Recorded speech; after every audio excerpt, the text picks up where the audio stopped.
What is going on? It is Gone Basilia here, coming at you with another roster review for Josher, that's his line ID, but his in-game ID, it looks like it is Darth Mittens. I'm just gonna double check to see if I got that right. 26993, 26993, Okay, awesome. So this is his current lineup. He is rocking a interesting lineup. He's running a Jedi squad with Barris Offee and TIE Fighter Pilot. That's a really interesting arena squad. I'm going to look at your roster a little bit and see where you could possibly improve on that. From what he was talking about in chat a little bit, excuse me, I sort of got the impression that when he first joined this guild, he was a little low level. Now he's starting to get up there. I have not ever actually looked at his inventory, but I'm gonna look at it right now and really see where he is at in the game. So like always, we are going to. Ooh, he has a Rex. That's always nice to see. Rex, very solid character. But as always, we're gonna start off by looking at the rebels. So his rebels. Do not see Wedge. Do not think he has Wedge. So, Wedge is a farmable character. He is one of the better rebels. The Wedge Big Synergy is one of the best synergies in the game. So, I would highly recommend you getting Wedge up. He will help you immensely late game, and also the Wedge Bigs combo is highly effective in Arena. On my shard is very difficult. Sorry. My shard is very difficult, and the Wedge Bigs combo is competing with Zal teams. They're competing with Zeta Nihilist teams. They're competing with Zader teams, and they are very strong. Sorry. It's a little late, and so that's my advice for you. Other than that, your rebels look fine, because mostly you really only use them for getting Palpatine, and Palpatine is a very strong character. So now I'm going to check to see if you actually have Palpatine. I think you may have him. Okay, so you have him 5-star. I'm going to say the same thing that I said to JW and JWD, and that was I would highly recommend you getting that Palpatine up. Up to 7-star. A lot of heroic AAT and just AAT strategies in general involve him. He applies shock. He is very good against rebels. So if you're running like a Sith team in Arena like I do, the way I help neutralize rebels is Emperor Palpatine's shock. It is so versatile. If you use it against Anakin, he doesn't get that turn meter and damage boost whenever someone is defeated, whenever an ally is defeated, or falls below 50% health. Also, Biggs doesn't get that turn meter, the instant turn meter, whenever he is critically hit. It is so versatile. He also has an AoE stun, which is very nice. That can be a very big turner. You did talk about how you really enjoyed using Death Trooper. Death Trooper is a very good character.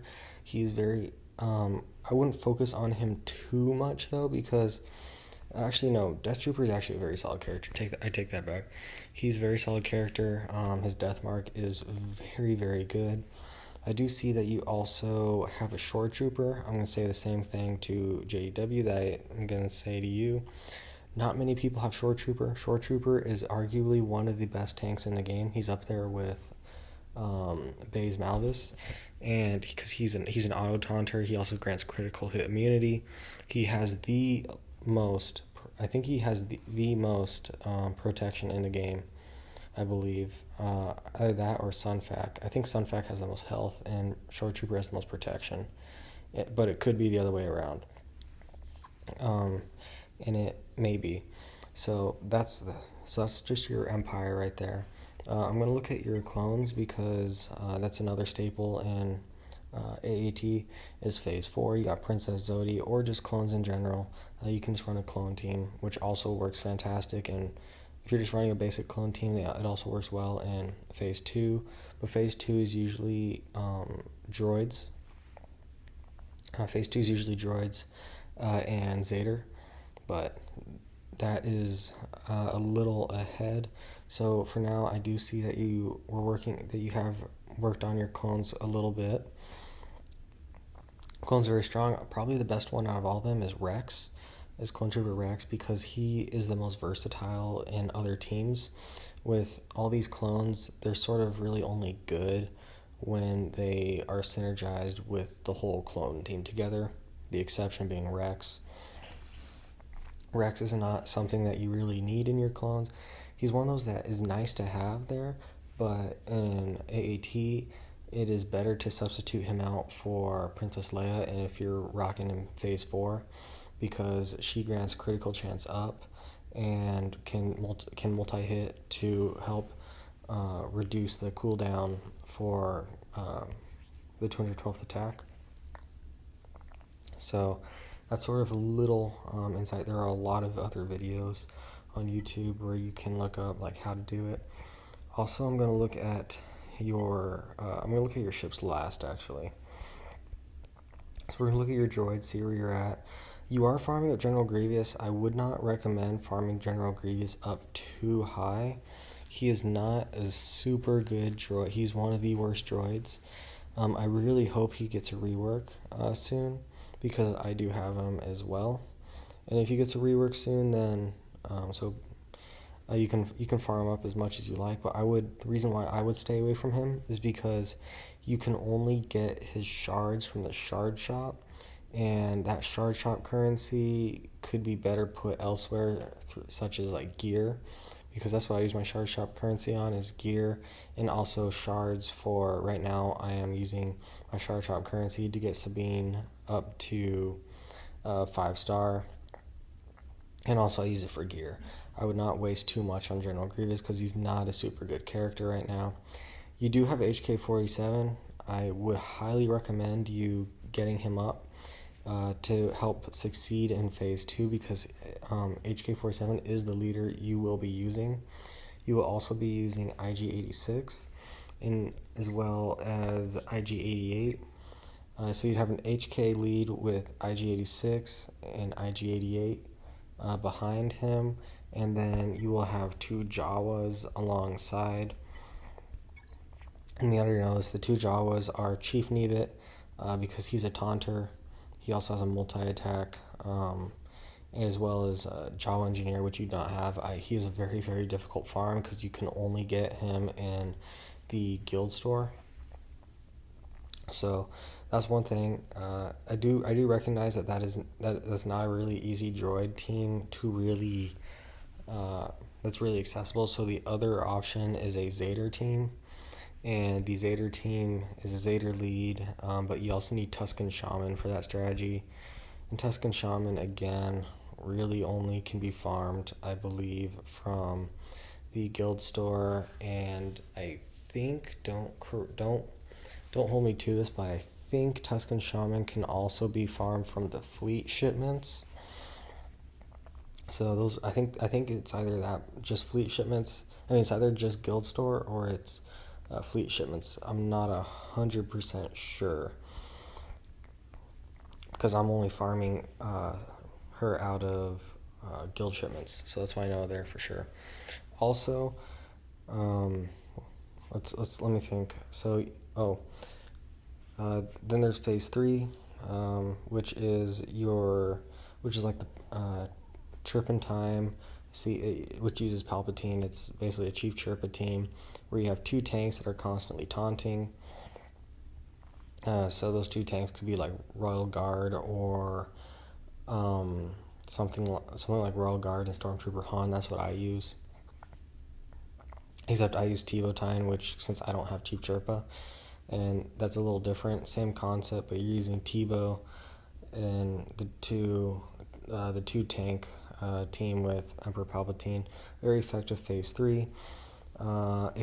Also for phase 1, you have Kylo Ren do you have Kylo Ren? He is one of the best characters in the game right now, and you don't have him, so I think that's fine. You may actually I can just check first order. Yeah, you don't have him. Okay, so he is one. He's a good investment. He's one of the best characters in the game. He also has one of the best. He also has one of the most versatile Zetas in the game, in my opinion. He is up there. I love him to death. I invested a lot of time into him, and I am free to play. And it took me about if I had to calculate the total time, it took me to take him from like not having him to 7-star gear 11. It took me about 3 months, but it will pay off greatly. I'm also gonna take a look at your. We're gonna take a look at your Ewoks and see what you got. So Tibu, you want to start farming him in no, sorry, not guild shipments. A galactic war. You want to get him up because he is a turn meter reduction character. A Tibu turn meter reduction team works very very well in heroic rancor. That's what I use in heroic rancor since my guild also has a no Zeta rule. And Tibu, I used a Tibu turn meter reduction team.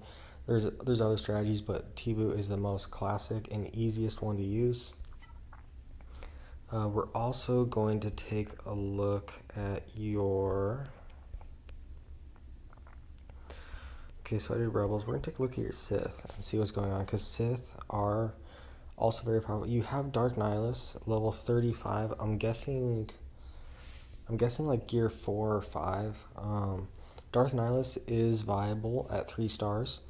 The only thing that changes from 3-star to 7-star is his health. His protection remains the exact same from 3-star to 7-star when it's at gear 11. Obviously, I have him at 4-star, and I am having a lot of success with him. He is very very solid. I will show you my Darth Nihilus, sort of something to like compare to. I have him at about 7,000 power, but again, power is not something you really want to do things by. His leadership ability is very, very anti teams that are teams that are supposed to be like critically hit. So he works very well against like rebel teams because he constantly can dispel buffs. He works very well against teams that rely on buffs. He can increase cooldowns. He can instantly kill other characters. He is a great character in the game. You also have Darth Vader. Darth Vader, I have mixed feelings about. He's a good character, don't get me wrong, but I did make a substitution in my arena team based on what I've been facing, and I subbed him out for Rex, and I've been finding better success, but that's mostly just because I needed the turn meter boost that he offered, not because Darth Vader was a bad character. Savage Opress, he's a very, very solid character once you get his Zeta on him. He is the closest thing that the Sith have to a cleanser, which basically means that at the end of his turn, what he'll do is that he'll take the debuffs off of one of the characters on your team and put them on himself. So that's nice. He's also very tanky, and if you mod him right, I have him modded to the best that I can with what I have. I don't have great mods, but I can have him do under Niles' leadership, where he also gets like a damage boost, I believe. He hits anywhere from about 7,000 damage up to around 12. He has about 7 to 10,000 damage when he's not critting.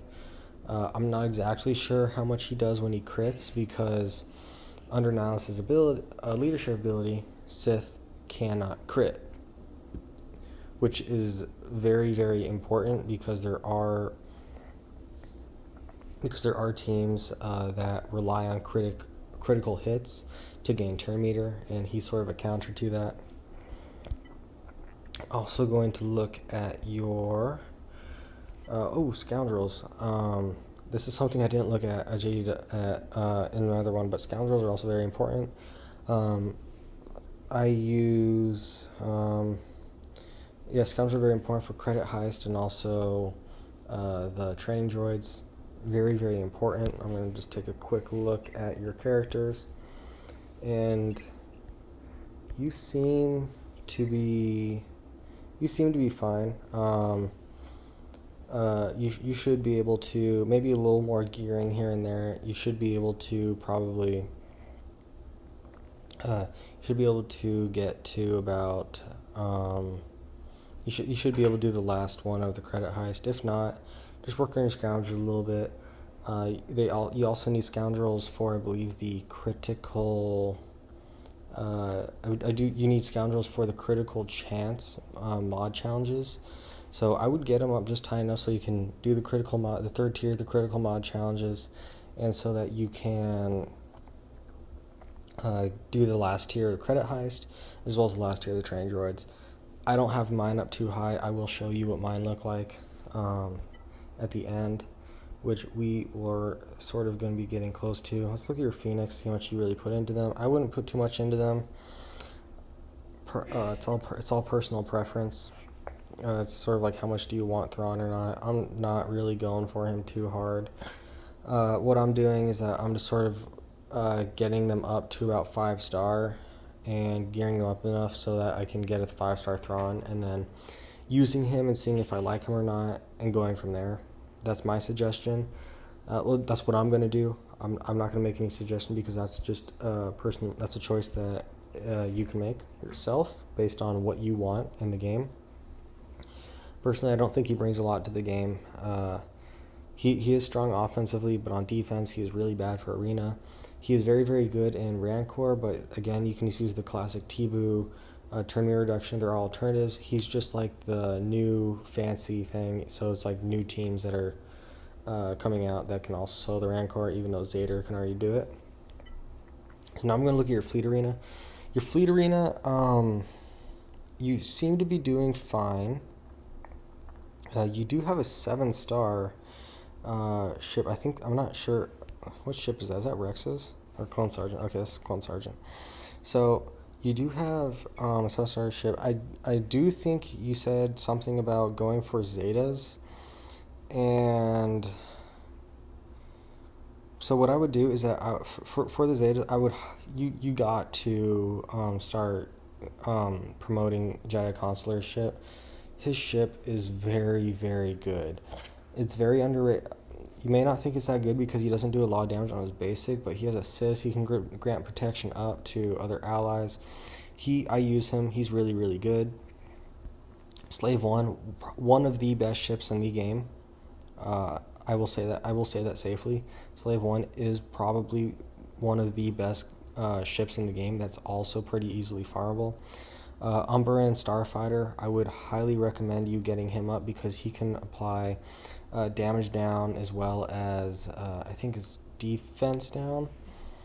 Not 100% sure. I don't pay too much attention to Fleet Arena. Geo Soldier, you look fine with him. Same thing with TIE Fighter Pilot. So you have 1, 2, 3. I would highly recommend also starring up Sunfac ship. He is a very very good. He's a very very good ship. He can stun other ships that have buffs. He's also a taunter, so he will taunt at times, but he will not hold a constant taunt. So I would recommend getting those up for dark side ships. I used TIE Fighter. I used the TIE Fighter pilot ship as well as First Order TIE pilot, I think, something like that. I used his ship and also Geo Soldier and Sunfac as well as Slave 1. And then from there, the other ships I would recommend using are Jedi Consular, Umbra and Starfighter, and Ahsoka Tano's ship as well as Wedge's ship, which you also don't have Wedge. So with what you have, I would focus a lot on. I would focus Clone Sergeant, that ship is fine. Don't worry about that ship too much. It's it's strong enough for the Zeta challenge. Zeta challenge is not too difficult. It's the challenge to get uh, Grand Moff Tarkin's ship that's a little bit more difficult. So Clone Sergeant ship is fine. I would recommend getting Slave 1 up. Geo Soldiers, I would recommend getting his ship up. I'd also recommend obtaining Sunfac and also getting his ship. He has a very, very good ship. I do recognize that this is a lot to coming to you, but if you don't need to, I do see that you have Scimitars. You do have Scimitar, and Scimitar is also a good ship. So, other than that, you're looking pretty good on ship. You're sort of looking similar to how I looked when I was going on the ship grind. So now we're just going to look at my scoundrels. So we're just going to look at my scoundrels. With my scoundrels, I can complete the credit heist. I can also complete tier 3 of the critical chance mod challenges, and I can also complete the train droid, all that. And these are my scoundrels. So you have Lando. Nothing too special here. I did take a lot of my good mods off of him and put him on other characters, so he is a lot slower than I usually had him mod in when I was running him arena. When I was running him in arena, I had his speed up to about 170. Actually, no, I think I was able to get it up to about 184, give or take. So this is Lando. Boba Fett. I have him modded. I do not have my arena mods on him, so it's nothing special here. And then there's also Stormtrooper Han. I've been sort of ignoring him a little bit, but I do not currently have my AAT mods on him. I currently have my it's basically my throwaway mods on him because I only have a certain amount of mods that I can actually use. I also use IG88. He's a really heavy hitter. I love him. He is fantastic. I do want to start putting more into him. And also use Cad Bane. He's just like one of those characters that he doesn't really do anything. It's just like a 5th character to have. But he's the other character I use. But when I was doing the challenge, I did not use Cad Bane. I actually used Dengar instead. And I put like insane mods on Dengar so I could actually get him so he would survive, because he's a little undergeared. But that's what I did. And then we'll just sort of show you where I'm at. So this is my Kylo Ren. He's doing very well for me. Also, this is Darth Nihilus. I was going to show you him. This is my Darth Nihilus. As you can see, he is only 5-star. He is perfectly viable. He's perfectly viable in arena. He's also very viable on Dark Side and Cantina. I'll show you even my squad arena right now to show. See, I'm ranked 87, and as you can tell, my shard is very, very difficult. This is a very, very difficult shard to be on. So those are my suggestions. Get Wedge, focus on your rebels, then go from there. Work on a Kylo. I do know that it's sort of becoming like the thing that a lot of people are doing now, but Kylo is very, very strong. And also, I forgot to mention this, but work on like an Ayla Sakura. She's really good. That's just one of those things that you can do as like a side project. So this is going to be the end video. So for Darth Mittens, just do sort of like what I was doing. So I would recommend Rebels first, then work on your Empire, and then actually no, Rebels first, and also I would work on doing your Galactic Wars and getting Tebow up, so you can start creating a turn meter reduction squad, and then you can work from there. So this is gonna be the end of the video. If you have any questions, please feel free to ask me. I tried covering what I thought was most important, and I may have like glossed over some things or not gone as in depth as you may have wanted me to over certain things. So just let me know, and I will get back to you as soon as I can. So this is gonna be the end video. This is Con Vasilia signing off. and I'll talk to you later.